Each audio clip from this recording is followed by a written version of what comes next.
In this lecture, we will try to understand how to calculate average return and standard deviation. Average आप लोग already calculate करना जानते हैं, वही process रहेगा. मैं इस क्वेश्चन को सिंपल फॉर्म में स्टार्ट कर रहा हूँ, ये एज्यूम करते हुए कि हमारे पास स्टॉक रिटर्न का डेटा गिवन है. तो अगर आपके पास स्टॉक रिटर्न या किसी भी इन्वेस्टमेंट के रिटर्न का डेटा गिवन है और आप उसमें एवरेज कैलकुलेट करना चाह रहे हैं, तो एवरेज कैलकुलेट करने के लिए आपके पास जो बेसिक फार्मूला है आपने वो यूज़ करना है कि आपके पास सम ऑफ ऑब्जर्वेशन होनी चाहिए और नंबर ऑफ ऑब्जर्वेशन से आपने डिवाइड करना है. तो आप सबसे पहले जो स्टॉक रिटर्न गिवन है उसका आप सम कर लें. तो इसका सम आप करते हैं तो वो सम आपके पास आता है 1.52. तो एवरेज निकालने के लिए आपने इस सम की वैल्यू ले लेनी है 1.52 जो टोटल आपके पास सम आ रहा है, और डिवाइड कर दें नंबर ऑफ ऑब्जर्वेशन से. तो 1 2 3 4 5 6 रिटर्न्स इस वक्त आपके पास मौजूद हैं. तो एवरेज रिटर्न की पोजीशन बन जाएगी 0.2553.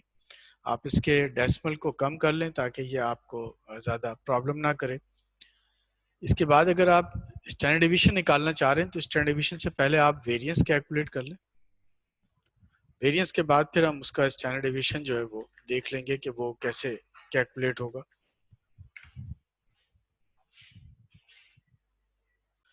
स्टैंडर्ड डिवीजन निकालने के लिए मैं जो बेसिक आप स्टैट्स में फंक्शन यूज़ करते हैं उसी तरह मैनुअली करा दे रहा हूँ. फिर आप चाहेंगे तो इसके फंक्शंस के थ्रू भी आप इसमें काम जो है वो कर सकते हैं.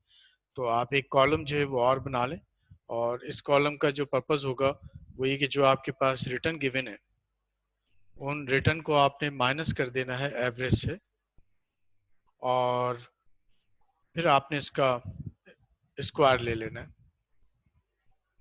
तो इसको आप सिंबल से भी कर सकते हैं और इसको आप डायरेक्ट भी कर सकते हैं, जैसा आपको कंफर्टेबल फील करें. तो फॉर एग्जांपल मेरे पास जो रिटर्न इस वक्त मौजूद है वो यहाँ 0.12 है, और जो एवरेज मेरे पास मौजूद है वो 0.25 है. तो ये फंक्शन बन जाएगा कि पर्टिकुलर रिटर्न और माइनस आपने जो एवरेज था वो लिया, और उसके बाद फिर आपने इसका स्क्वायर ले लेना. तो इसको स्क्वायर दे देते हैं, ये कंडीशन बन जाएगी.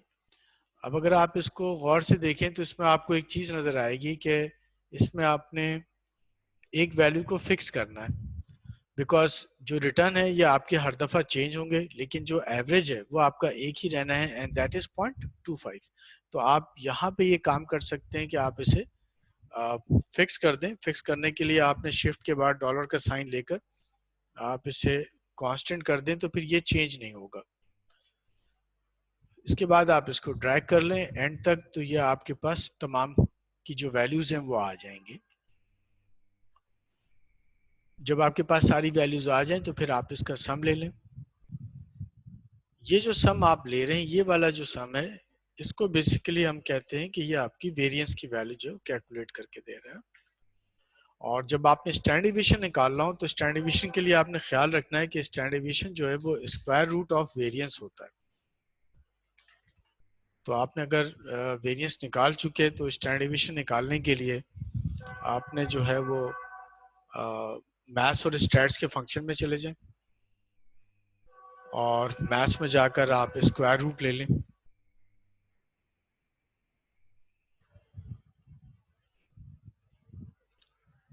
तो स्क्वायर रूट में अगर आप उसको ये वैल्यू प्लेस कर देंगे तो ये आपको स्टैंडर्ड डिवीजन की जो वैल्यू है वो प्रोवाइड कर देगा. डेसिमल कम कर लें ताकि वो आपको कंफ्यूज कम करेगा. ये जो स्टैंडर्ड डिवीजन है, जो लोग इससे फैमिलियर नहीं है उनके लिए, कि जब हम फाइनेंस के अंदर रिस्क की बात करते हैं तो फाइनेंस में जो रिस्क है वो मेजर होगा with the help of standard division.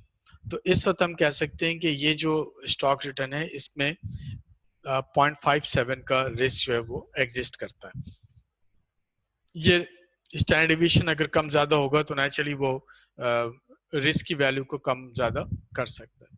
For example मैं अगर कोई और डेटा लूँ और उसमें मैं स्टैंडर्ड डिवीजन निकाल रहा हूँ तो नेचुरली उसका स्टैंडर्ड डिवीजन इससे डिफरेंट हो सकता है.